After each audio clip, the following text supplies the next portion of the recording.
कसे आहात? मजेत ना? मजेतच राहा. तर आज आपण बनवणार आहोत गूळ आणि शेंगदाण्यापासून बनलेली चिक्की. गूळ आणि शेंगदाणे आपल्या शरीरासाठी चांगले असतात, त्याने ब्लड वाढते. त्यासाठी चिक्की ट्राय करून बघा. तर चला आपण सुरुवात करूया. सर्वात आधी आपण गुळाला मेल्ट करून घेऊया. छान प्रकारे मेल्ट गूळ करायचा आहे. हे बघा, अशा प्रकारे मेल्ट करून घेतला गूळ आणि शेंगदाणे. अशा प्रकारे शेंगदाणे आणि गूळ असा टेस्ट करून बघायचा आहे.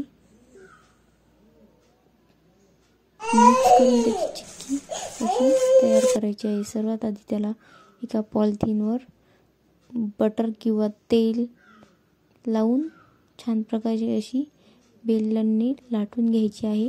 हे बघा, अशी चिक्की एक वेळ नक्की ट्राय करून बघा.